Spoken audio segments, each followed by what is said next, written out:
Hi, I'm Rob Webb, founder of Nonprofit Campaigns, and welcome to this week's edition of our live forum on fundraising and board development.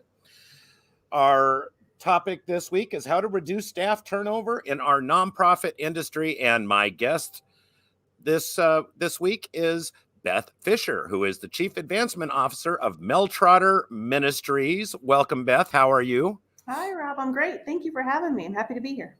Well, it's an honor to have you here today. Tell us a little bit. I want to get to know you a little bit before we begin. So tell us a little bit first about Mel Trotter Ministries. Sure. So we've been in existence since 1900, so 121 years. And the mission statement of Mel Trotter Ministries is to demonstrate the compassion of Jesus to anyone experiencing hunger and homelessness. So we're located in Grand Rapids, Michigan, in West Michigan. Mel Trotter was a man himself, so it's not just some kind of misnomer like, hey, this is a cool name. But no, Mel Trotter was actually a man. And he led this mission from 1900 through 1940. So this is what we do. We do it through a myriad of ways, a lot of social enterprise lately. We can talk about that when we get into fundraising a little bit more. Yeah. But also community partnerships, right? I think most of the folks who are watching and listening understand that we can't go at this work alone. So this is what we do day in and day out. We're in the forefront of ending homelessness. Absolutely. And you guys are doing a capital campaign or something right now, aren't you? We are. We just, in fact, had our public announcement recently. And then earlier this week, we had a whole video shoot to commemorate the new renovation. So we kind of knocked out a wall to symbolize that. It's just been go, go, go since I came on board in January of 2020. Very cool. Very cool. Well, I want to hear more about that. And you also are an author, right? You've written a couple of books. I'm going to put up the slide here. Tell us about your books that you have, your Remorseless series. Yes, Remorseless. The word itself means without guilt, in spite of wrongdoing. And so sort of the quick version, and also how I got to go to Mel Trotter Ministries, how I got to be on staff as opposed to a volunteer. It's kind of a unique story. I know we all have our own stories and journeys, but I grew up Catholic. I tease people. I am Italian and Irish. Didn't really have a choice in that matter. I was raised in the Catholic faith and very much appreciative of the sentimentality and the tradition for it. And just have always very much been a believer, but through, life experiences, I sort of started to question God. And I think we all do at some point, right? All these existential questions came into mind, and who am I? And my past choices, how are they defining me? What am I supposed to be doing? All the checklist sort of items. I very much grew up like that, thinking that God is just always an angry God and only saw me based on my performance or lack thereof. So performance-based acceptance. And I think that ultimately, in retrospect, now that I have the ability to look back at all the preparation that my former career provided and all my life experiences, I just know that my heart is to show up in the world and to help let people know, you know what, you matter.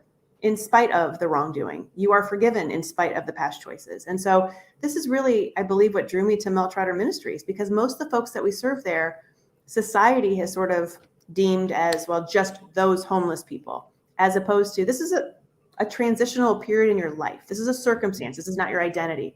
So Remorseless is really the book about a journey of identity and self-forgiveness as opposed to self-condemnation. Learning to lose labels, expectations, and assumptions without losing yourself. Yes, which is code for ditch all the things that society has taught you, perhaps religion has taught you. I know I'm going to be a little bit divisive here, but just all the things that we've heard and our negative self-talk, and say, who really am I? Who am I outside of all the expectations, outside of what people assume about me? Because honestly, my experience has been the things people have assumed about me rarely have been true. They're very inaccurate. And you also have a workbook, a Remorseless Workbook that goes with this. Go ahead and tell us about the workbook. Yeah, thank you. So I'm a personal professional development coach as well. So a lot of what is in the workbook are actual activities and things that when I do coaching or I do leadership development workshops, are contained in this workbook. A little more substantiation from, sort of a spiritual journey, if you will, to say, like, this is how you go about it. Not just, great, this is the story of one person, but how can we then take those universal truths and apply them to each other's lives, our own lives, and actually do the work to show up differently. Very good. And you are also a podcaster. You are a very busy woman. I am. And tell us, you have two podcasts that you host. Tell us real quick about the podcast. We want to get all this information in here.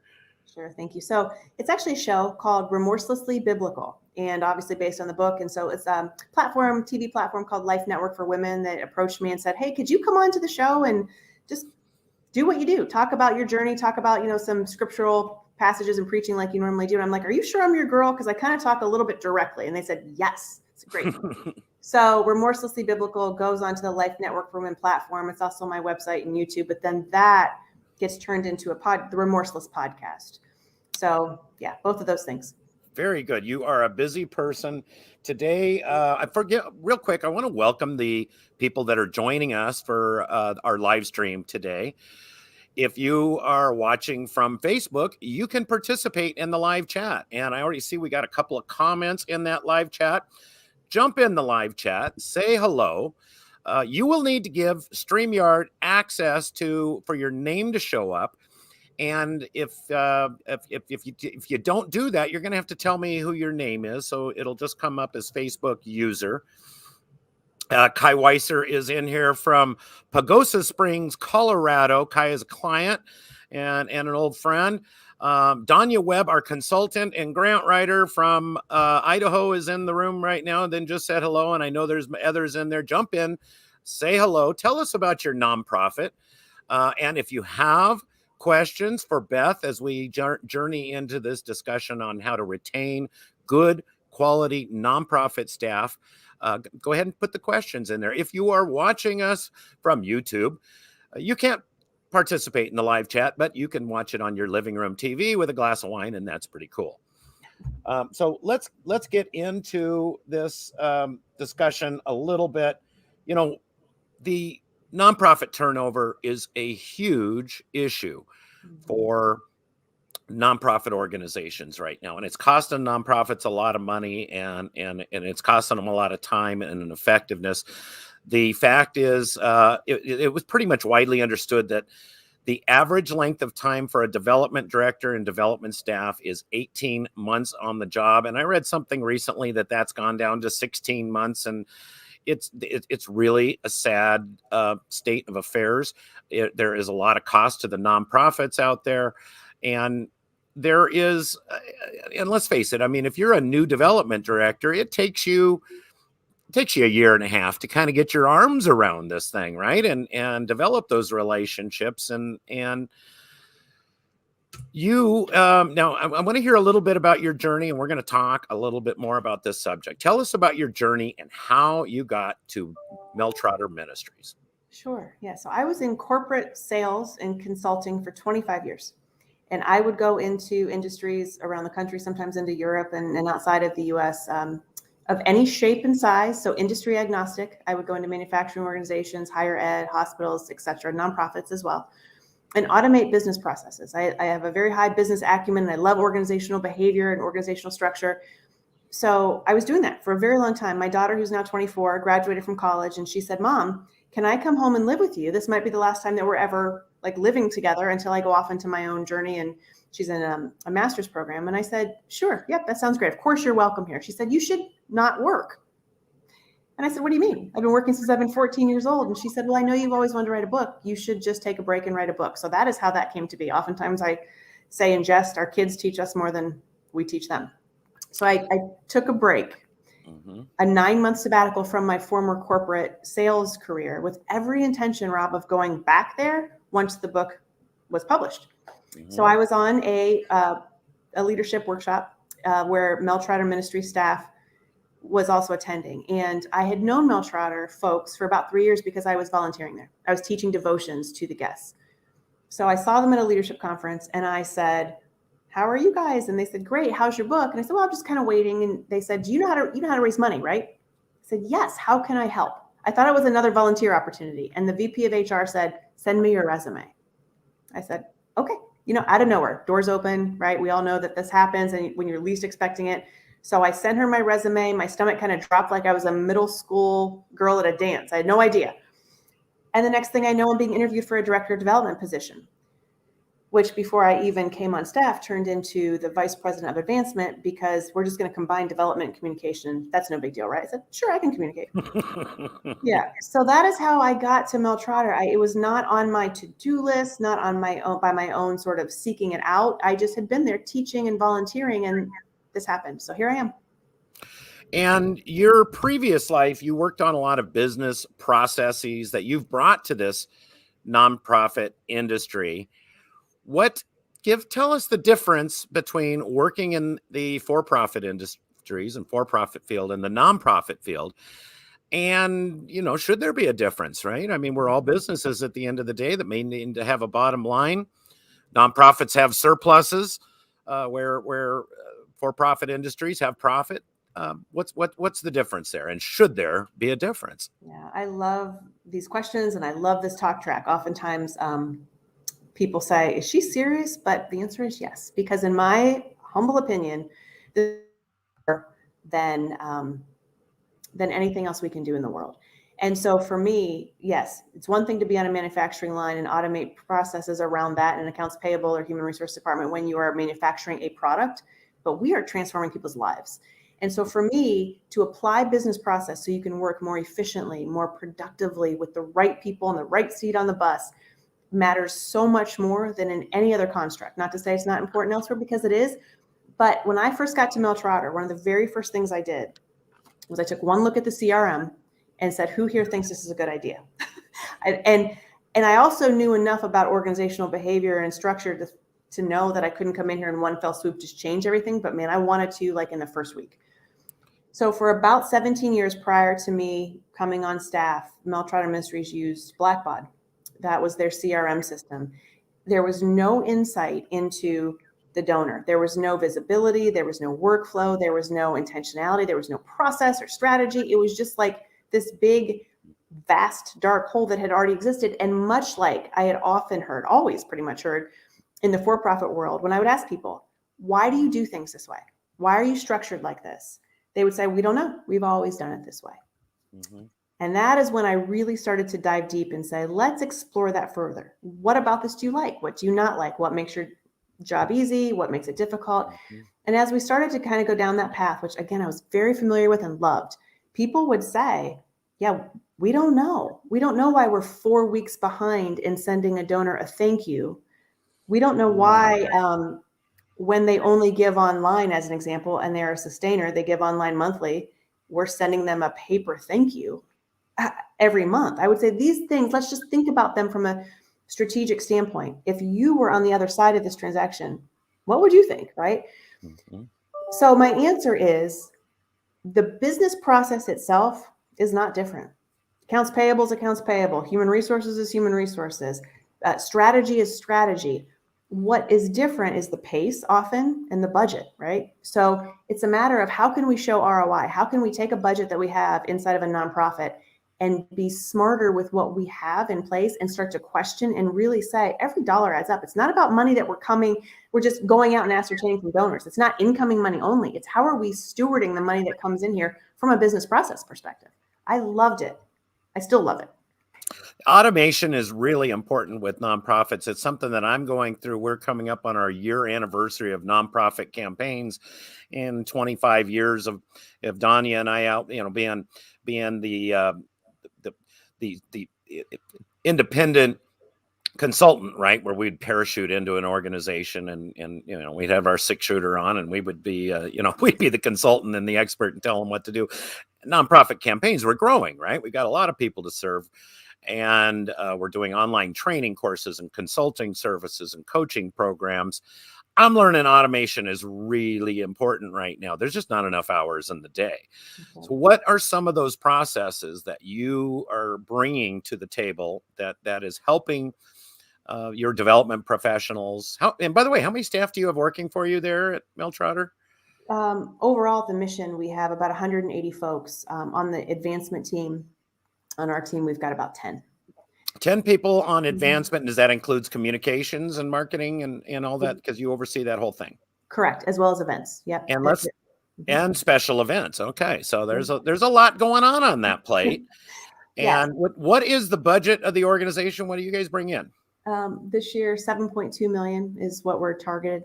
We're tasked to bring in. Last year, we brought in about 15 million, one crisis giving, and then two, obviously some of that was capital campaign money.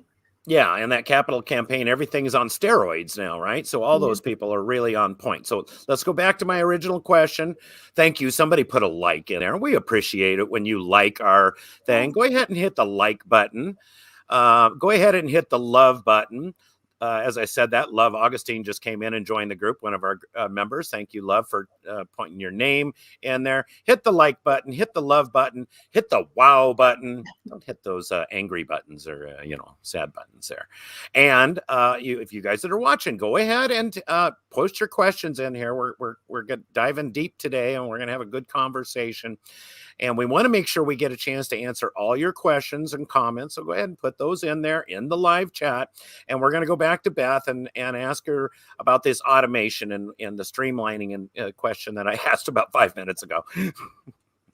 Yeah. So in answer to that, let me just kind of back up a second. When I knew pretty quickly that Razor's Edge was not going to be a long-term fit for our organization, we went about a process of investigating. I said, we're going to look at 5 new CRMs. And here are the things that for me are non-negotiable. It has to have visibility. It has to have workflow and automation. It has to have the ability from a marketing standpoint to do email welcome series and to basically kind of be one-stop shopping, if you will, so that we don't have to have multiple integrations, so that we don't have to have like a Constant Contact or a MailChimp, so that we can do everything that is required from a communication standpoint, from an educational standpoint, from a relational standpoint, all in one fell swoop, in as much as possible. So we looked at Donor Perfect, we looked at Kindful, we looked at NXT, as the incumbent, Salsa, a handful of others, Bloomerang, and Virtuous. And we went with Virtuous, and we could not be happier with that decision. I mean, we have zero buyer's remorse, but part of that is from an automation standpoint, we want obviously to not only be involved with our aging donor database. It's interesting, you guys, we are at age 65 and up is sort of the demographic that's bringing in the most money right now. But however, we understand how do we do that, continue to pay bills, and also have a succession plan in place. Mm-hmm. And so that requires, cross-channel communication, multiple platforms. We know too that digital, while it's easier, does not necessarily bring back sustaining gifts. First-time gifts, great, but then how do you, continue to have those? So workflow for us was we want to have it in such a way that we can integrate with capacity. We use Donor Search from a capacity standpoint. Mm-hmm. And what that allows us to do is to say, great, who are we missing out there? How can we target people better? So we restructured the department a little bit as well. It used to be that we had major gift officers and just kind of people calling on anybody or responding as opposed to being proactive. So automation allows us to be proactive and say, here's my lane. I am a gift advisor. We're no longer donor relations officers here. We are advising where gifts go. Mm-hmm. So we have a church gifts advisor. We've got a business and enterprise gifts advisor, recurring gifts advisor, new and recurring, a legacy, right? We've got community engagement. Those are the folks that are calling on those entities, those industries, if you will, kind of target niches to say, here's why you should care about Mel Trotter Ministries. Somebody who's a millennial, somebody who's involved in the community is not going to care necessarily from the same standpoint as a legacy potential donor. So automation for us is how do we get the right message to the right people at the right time without missing anything? Wonderful. And you said your average age of your donors are 65 years old. And those people typically don't engage in that passive form of giving as much as it's really important to develop relationships with those folks. Mm-hmm. And I'm going to put, in a minute here, I'm going to put I got to find this image here, but we talk a lot about the culture of charity versus a culture of philanthropy. If you've been in this room for a minute, every week, that's something that we hit on really big. And we're a culture of charity. We tend to look at donations as a transaction versus a culture of philanthropy, where we're looking to develop long-term relationships with the donors and bring them through this pyramid of giving, where it's down at the bottom, are some of those passive forms of giving. And then as you grow up through that pyramid of giving, into major gifts. And of course, at the end of the day, planned gifts from the estate. It's really important to develop those relationships. Talk a little bit about that, if you could, Beth. Oh, absolutely. I am. One of my taglines is be tenaciously relational. I think without relationships, everything else falls apart. It's got to be that way. And so it's important to have passive income, if you will, passive revenue. But I am not at all interested in having that revenue stream as much as I am long-term giving. And it's important to do that because, people don't want toxic charity, to your point, Rob. And we talk about that all the time, which is— I love that term, toxic charity. Yeah. Because it's a thing, right? And so I often kind of share with our gifts advisors, like, look, you guys, people are soliciting us every day too, as human beings in the world. Mm-hmm. And so when I come home from a long day of work and I have what is clearly an acquisition direct mail piece from an organization that I have not yet given to, I want to understand about it. I want to read the copy. I know I'm a little bit biased because this is what I do every day. Right. We tend to read those things more. Yes. And I want to say, who's doing this better than we are, right? But I also want to understand, what would this mean for that organization? How am I actually making the impact? And I'm not a millennial, obviously, but yet it's got to matter. And what matters to me is that I am seen and heard and valued as a donor, not just the bank of Beth, like I felt like when my daughter was a teenager. Yeah. We had a new comment come in that now from South Africa, and Beth, I'm going to let you give this one a try. Can you? I'm never going to try to pronounce the name of this foundation, but they're a member of our group and they're following our programs, and I want to welcome you guys. You want to give that one a try? Yeah, we are promoting community self-help participation approaches to economic empowerment and disability and inclusion. Wow, what an incredible mission. So first, so you went right to the mission. I was going to see if you were going to try to pronounce the name of the foundation. No, because I do not know how to say that word. But I don't either. But welcome here. We're going to get him. I'm going to learn that thing before I die, and we welcome you and have to the group. Those that are just joining us right now, we're going 2 hours early today, and that's because I messed up and I sent Beth the wrong time on a Google invite that we didn't figure out until the last minute because I'm a busy, we're both busy and I messed up. So new time here and let us know if you like this time. This, might be a new thing for us to go a little bit earlier and give it a try. I want to get back to the discussion that we started this thing with the nonprofit turnover. And as I said, the average turnover for a development director is 15, 18 months, something like that.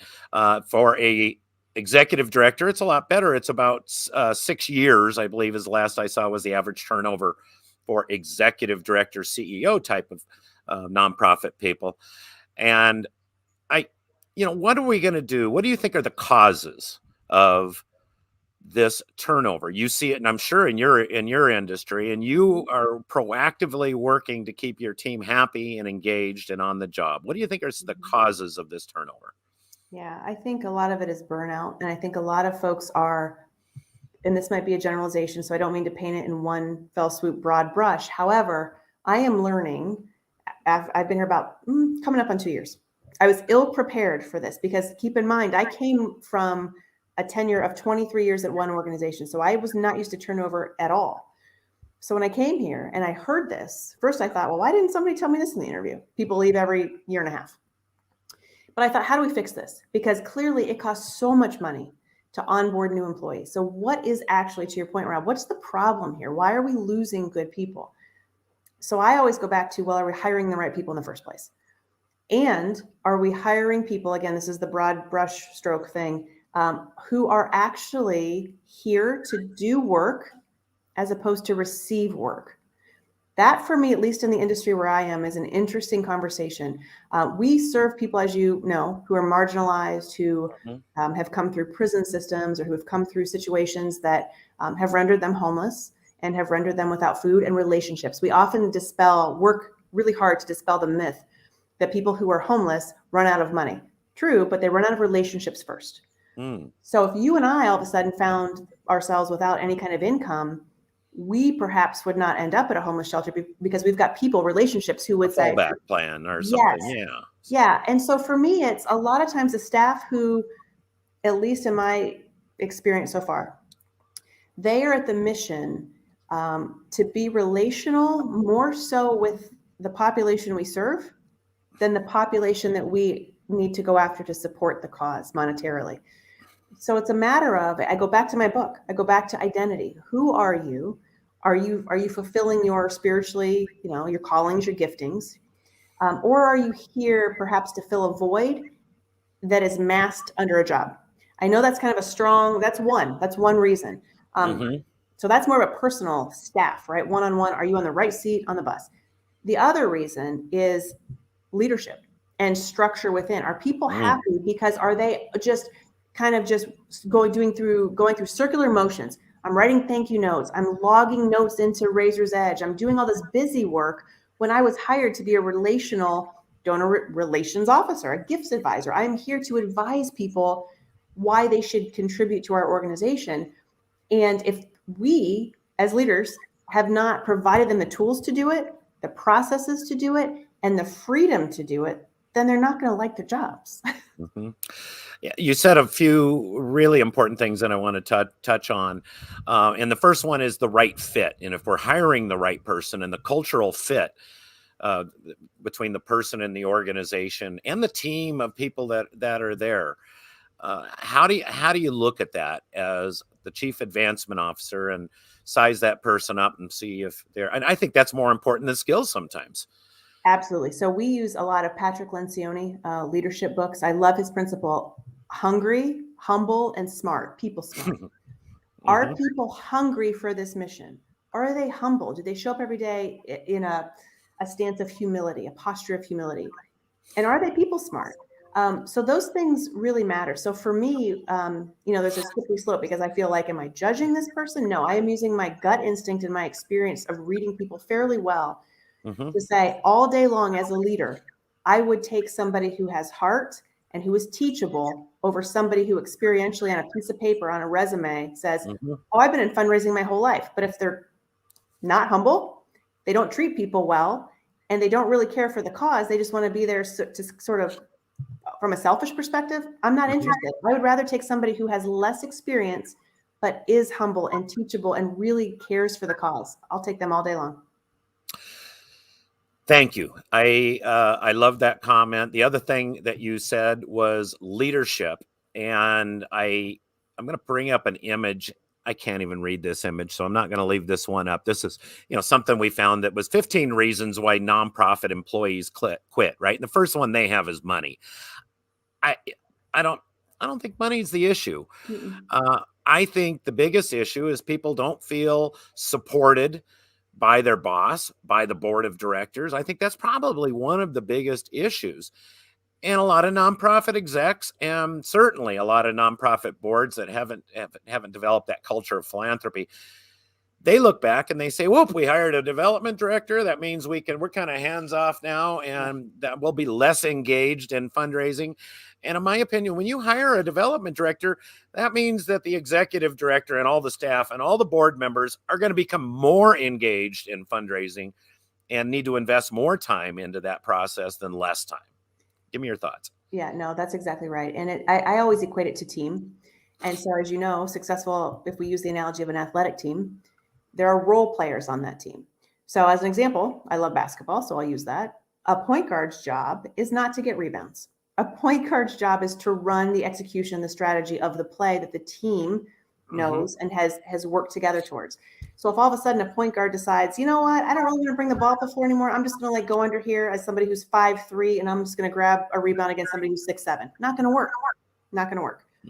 So the same thing is true on a team, a director of development, right? A capital campaign officer, an ED, and a chief advancement officer. They have to always be in camaraderie on the team to say, are we executing our plays?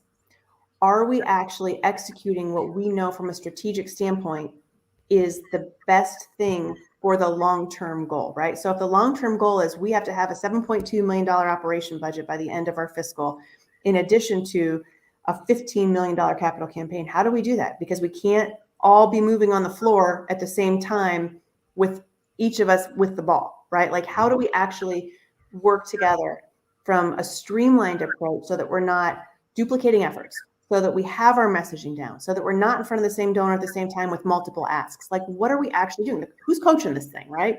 That's what has to happen. We have to be in constant communication with the right leadership, or else the play is going to fail and we're going to lose.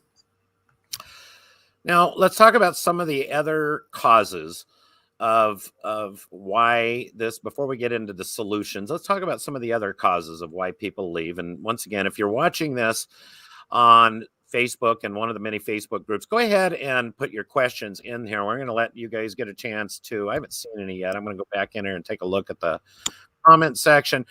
Let us know your questions. Let us know your comments. And if you're liking this show, go ahead and hit the like button, hit the love button. Tell us some of the other things that you believe are the cause for this high turnover. Well, I think you've hit on, some of it. I think the misconception is money, right? People always say, well, and I know I came from corporate. The pay scale, the structure is very different.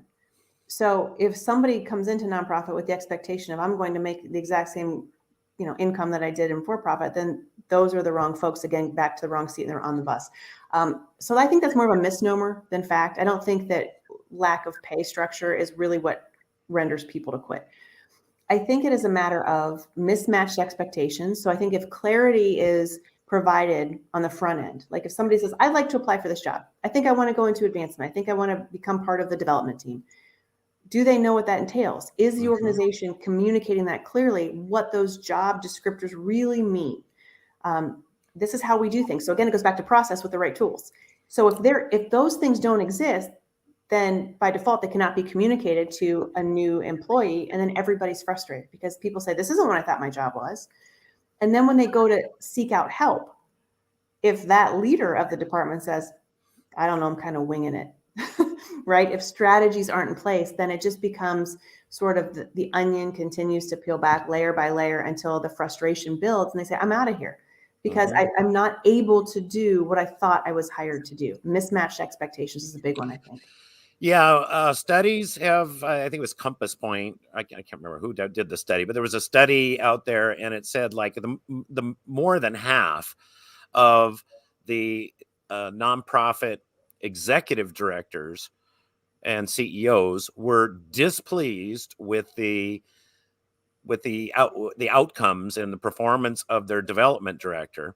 And of course, you turn around and interview those same development directors, and they are very displeased with the with the support and the from the staff. And I think there's a lot of things that we can do as chief advancement officers, executive directors, CEOs, to be able to support those people in that career and help them develop as a professional and make sure there's some there's upward mobility somewhere, and these people know they have a place to go. A lot of people jump into fundraising because they think that, gosh, well, I'm passionate about the cause, and they get disillusioned there. And I think as leaders, we should be supporting them in getting that CFRE certification.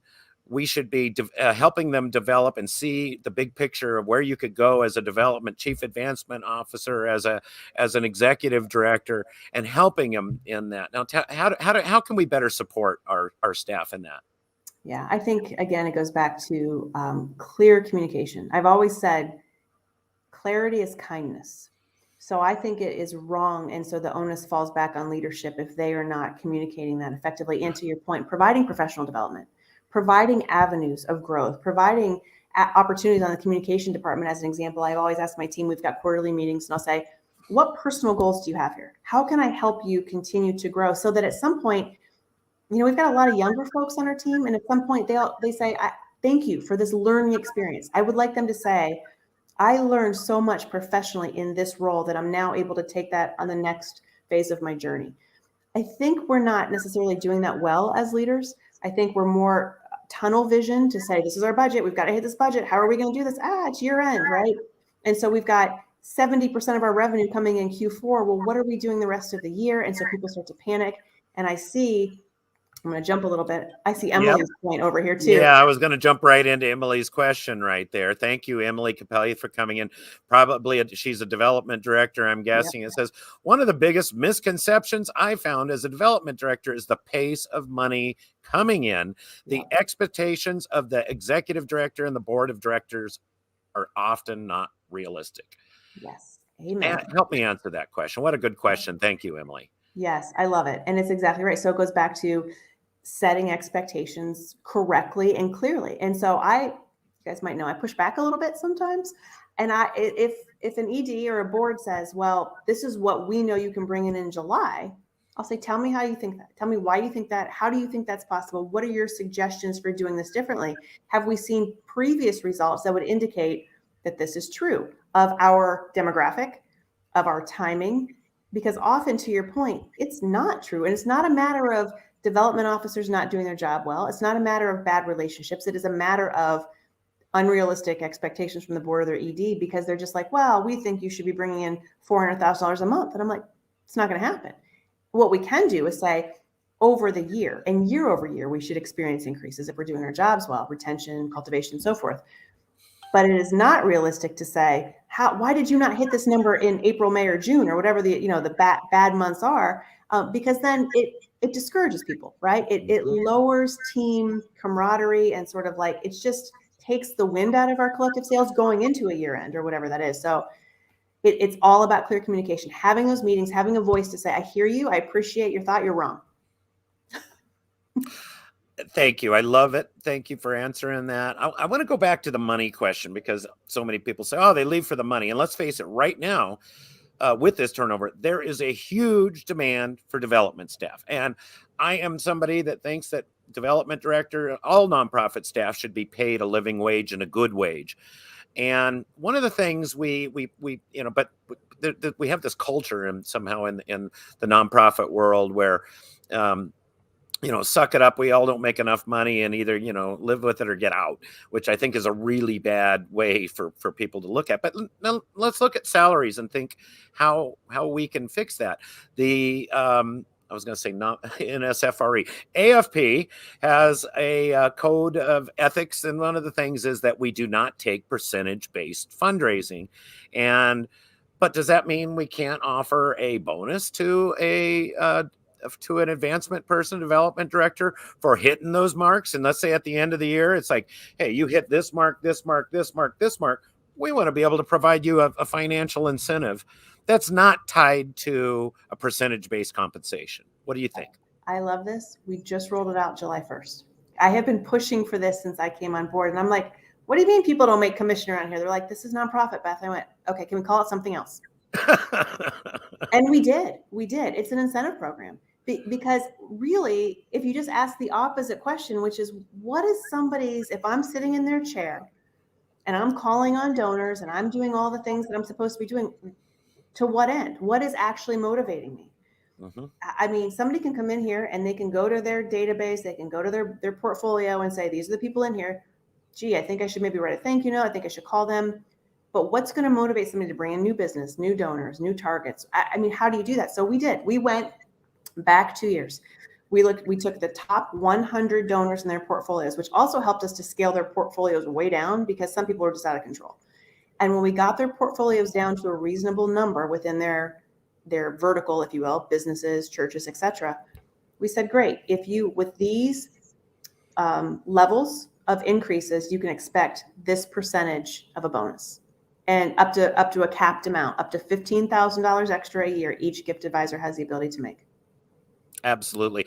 It's funny, I'm reading a book right now. I was talking to this guy on the phone, and it's called Buckets, How Business Legends Keep Their Hustlers, by Kevin Monaghan. And the wind just blew and everything took off. Sorry about that. And this book is kind of, they started this model and this consulting firm based on the for-profit industry and how do you keep CEOs and people in there. And it's coming into the nonprofit industry, and technically it's basically how the organization can come up with a life insurance policy that doesn't cost the organization money over now or over time, but gives the ability for them to give a pension boost down the road.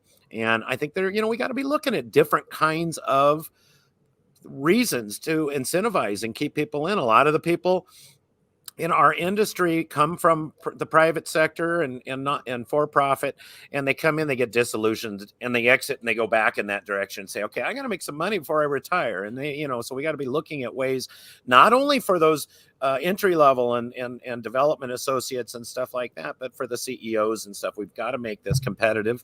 We've got to make it fun. On that note, I wanted to talk about some of the stuff that we've got going on here at Nonprofit Campaigns.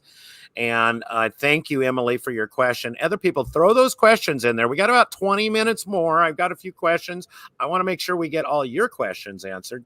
So I'm going to switch gears here for a second because we have, we offer a lot of stuff. We've got about 13 online training courses here at Nonprofit Campaigns. And one of them is our course. There it is, by Linda Lysakowski, ACFRE, our trainer and consultant here at Nonprofit Campaigns. And she created a course called Fundraising as a Career. What, are you crazy?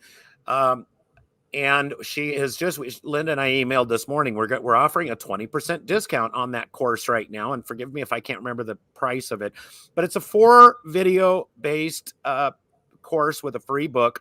It qualifies for 3.75 CFRE hours. All of our courses qualify for CFRE points for continuing education. You get lifetime access. If you go to our website, Nonprofit Campaigns, let me pull this down here.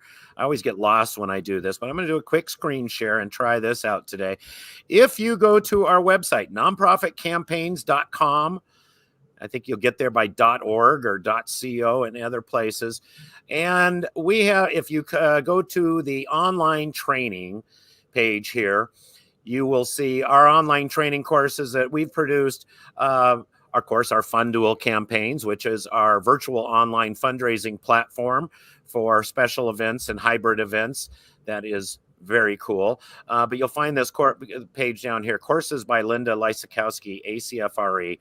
There are, 13 courses we're going to be growing in here. And I'm trying to find the fundraising as a career. So here we go. There's 3.75 CFRE hours for only $99.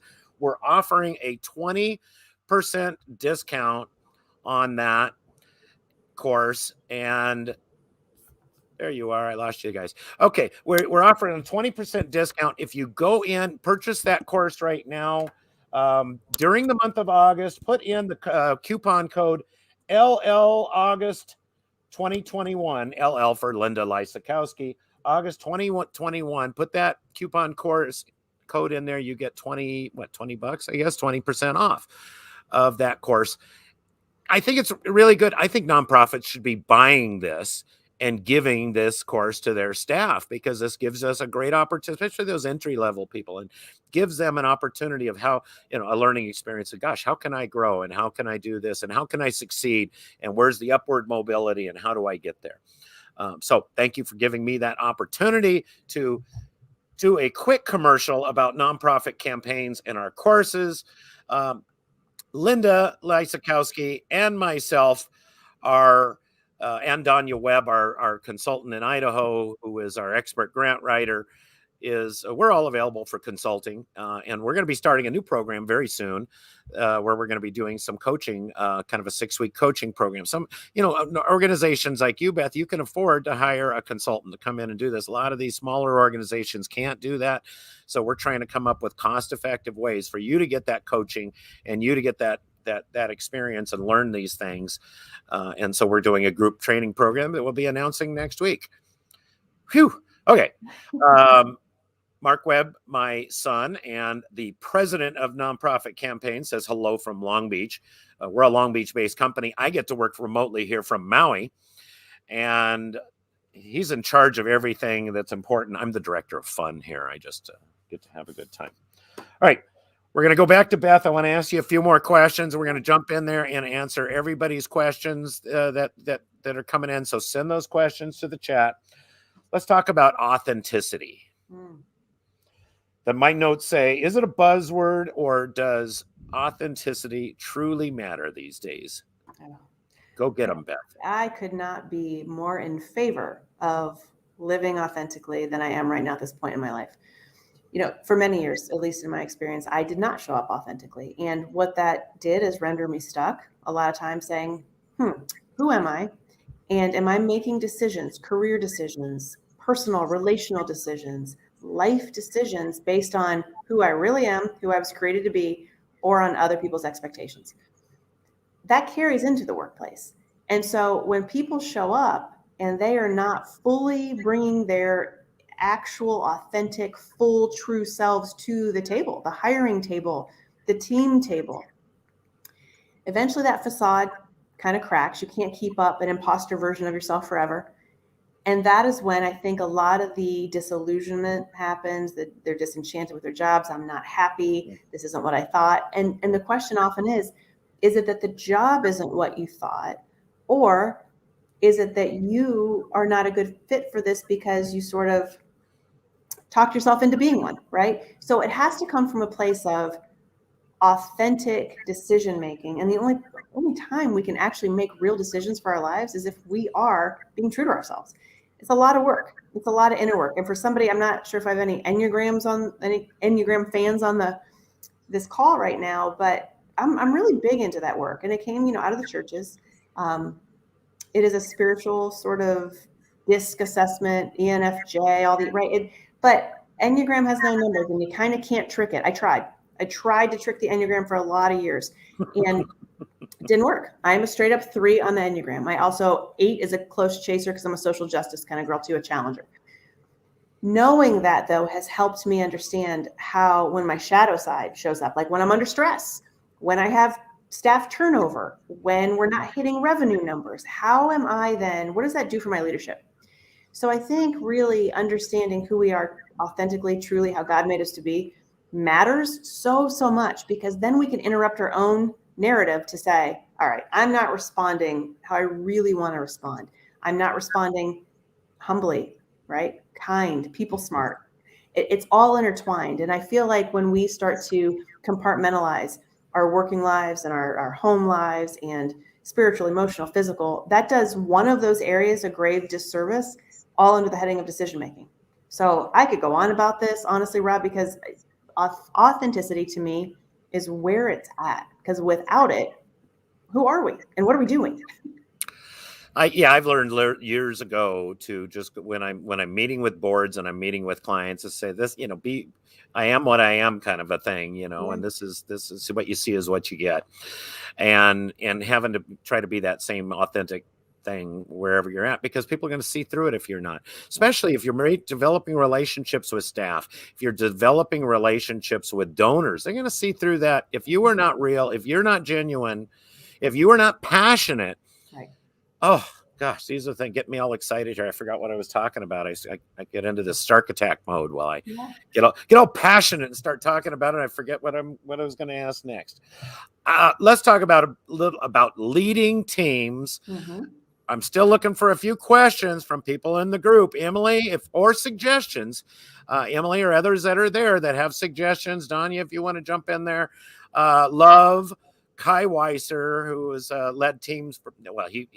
He's a retired professional lifeguard that we're working on building a junior lifeguard headquarters together.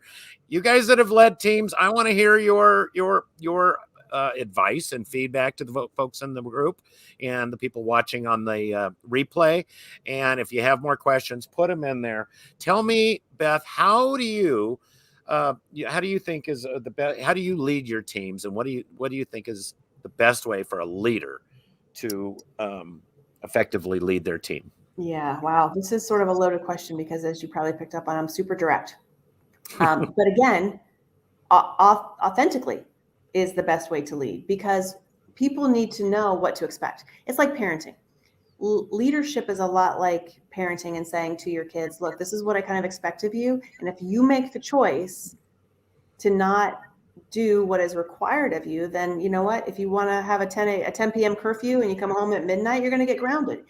If you want to have this many calls and this many actions and these many donor interactions, and that's not happening, and revenue therefore doesn't come in, you're choosing that. So that said, that sounds very like hardcore, but what's not is that I'm also a very loving and kind person. So here's the thing, I'm open to other ideas. If people say, I hear you, could we do it this way? Absolutely. Talk to me about a different approach. Could we do it this way? This is what I'm seeing, because they're the eyes and ears out there in front of, the community and our donor base. So it's not like I have all the answers. No leader does.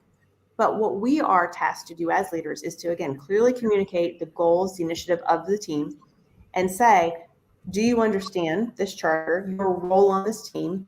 And if you have issues or questions, then that is your obligation and responsibility to bring those back to us so that we can talk through it, because we need to know.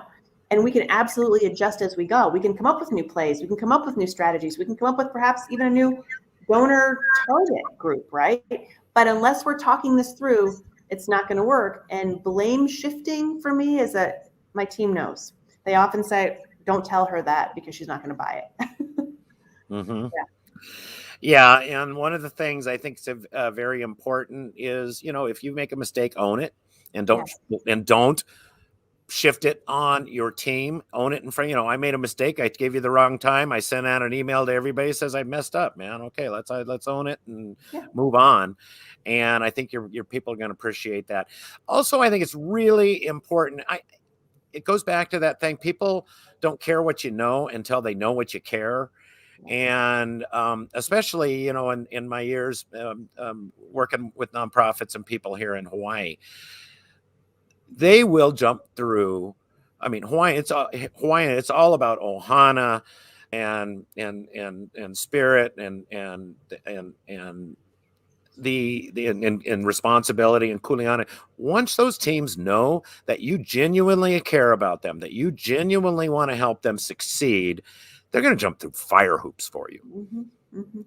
And Emily, you've got another thing. She says, I've used an accountability model that is very helpful and often missed in nonprofit work. Easy to leave meetings without follow-up and reinforcing accountability. Thank you. You mentioned a little bit about accountability earlier. Go ahead, Beth, and you want to address that a little bit more? Yeah, well, I'd love to know from Emily what that model actually is, because you're right. It's sorely needed, because it is so easy to have meeting after meeting, and you leave a conference room or you leave a one-on-one and everybody is nodding an affirmation. Yep. But then what? What is the action plan? And how do we, next time we have a meeting, make sure that we hit those goals? That's exactly right.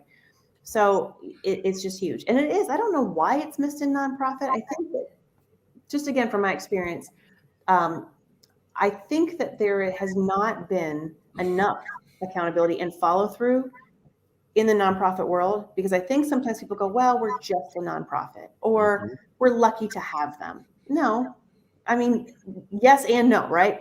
In the for-profit world, everything is sort of like, look, let's go, because you know that there are repercussions if you don't do your job. And here I feel like there's a little more gray area, sort of false job security, unless, again, it's like, well, are you measuring it? Because if you're not, then people, of course, are going to feel like they're very secure, like, well, they can't prove that I didn't do it.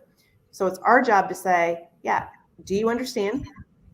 Do you know that you've got to bring in this much revenue in this amount of time, or at least show activity, and then track it? And what I always say is, like, if it's not in virtuous, it didn't happen.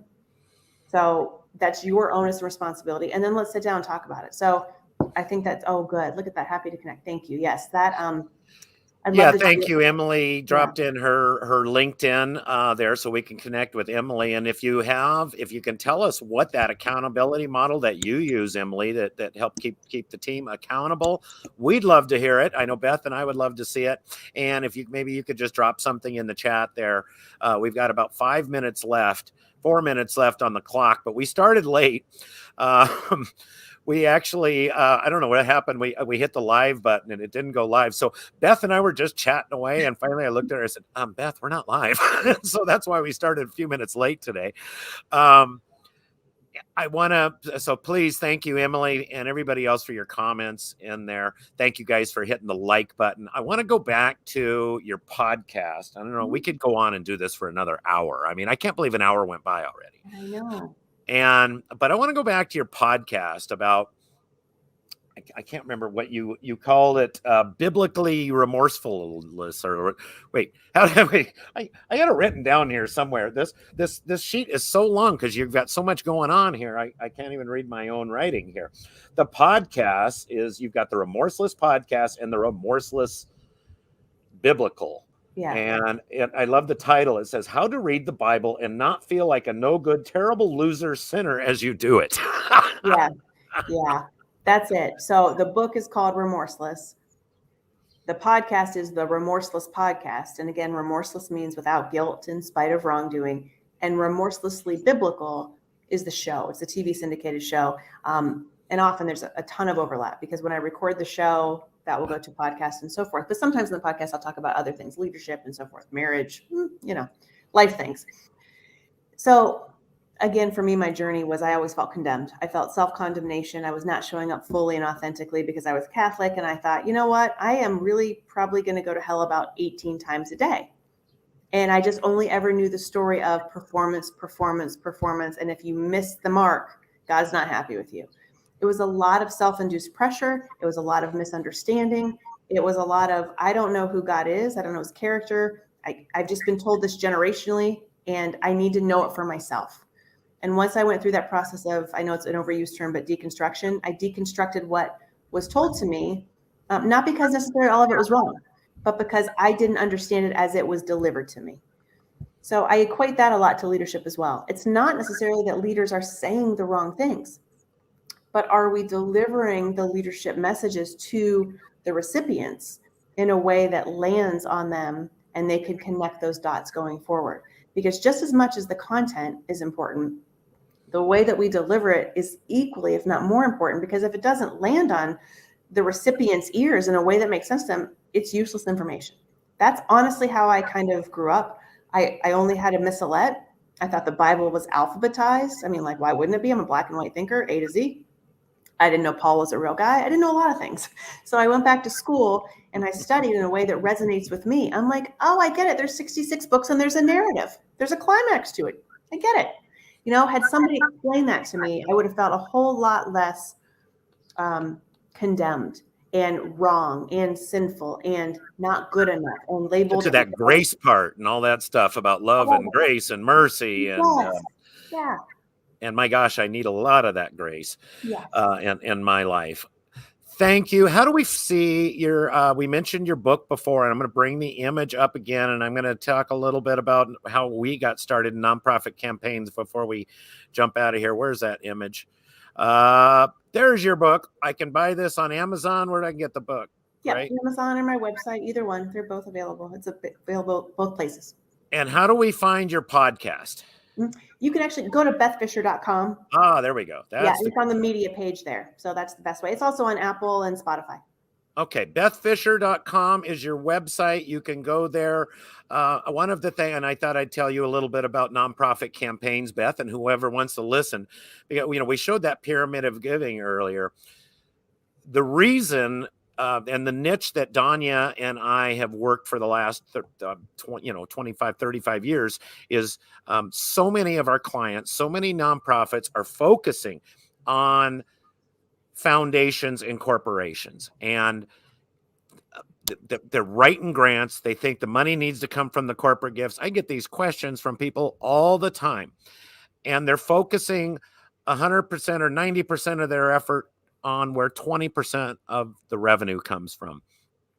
Our mission at Nonprofit Campaign, our niche is to help you get that 80% of the individuals. And now the slide's a couple of years old, right? But the numbers, the percentages don't change. Numbers go up and down. And thankfully they went up, by the way, in 2020. People talked about how bad 2020 was. Individuals gave more money. Foundations gave more money. Of course, corporations didn't. That corporate giving went down in 2020.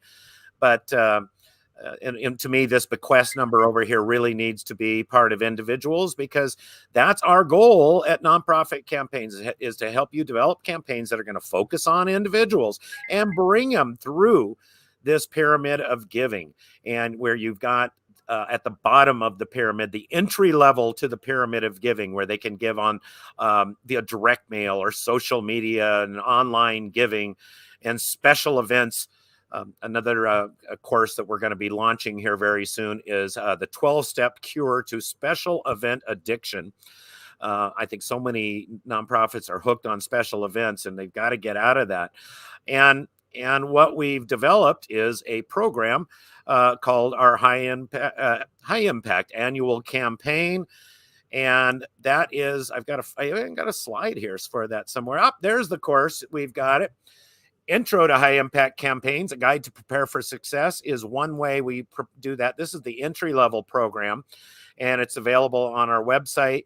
It's a 2-hour video-based program with 50-page guidebook that tells you how to prepare for and how to conduct a volunteer-led, staff-managed fundraising campaign that engages your board members, giving them ownership of the fundraising process. Probably very similar to what you're doing, Beth, with this capital campaign right now, because capital campaigns are really this is our annual campaign on steroids is based a lot on a real good functional capital campaign. Danya, our chief consultant, who is in the room here, got her master's in philanthropy and fundraising and philanthropy from Bay Path College. And we were talking about this recently. Universities, training people, they're just not teaching this stuff. They teach a lot about philanthropy, but that how to develop a campaign that's going to engage your board members and go out. And really what it's going to do is train a cadre of volunteers to tell their personal story in the community of why they support your organization and ask others to join them at that level of giving.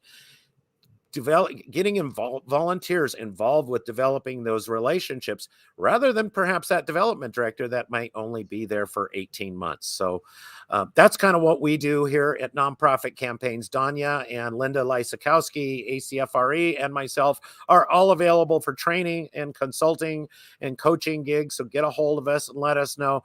Go to bethfisher.com, check out Beth's book, and sorry, that didn't mean. And check out Beth's podcast. Thank you so much, Beth Fisher, for being here and on our show today. I had a good time. Did you enjoy it? Yes, absolutely. First of all, I can't look at your background and not enjoy it, Rob. Thank you so much. Yes, I took that picture, by the way, in the background there, and that's and actually I get the Hawaiian wall here. The background here on the screen is a picture I took here on Maui. I got a tough job living remotely here. Beth, thank you for being here. Thank you for those that have joined us and asked questions and joined us 2 hours early. I know in an hour from now, a lot of people are going to come in for the show and they're going to go, what the heck? I already got the replay. We went 2 hours early this week. Let me know if you like that time. We might want to go 2 hours early every week, but we will be back next week at 3 p.m. Pacific time, 6 p.m. East Coast time with another edition of our live forum on fundraising and board development. Thank you for joining us today and have a wonderful week. Aloha to you.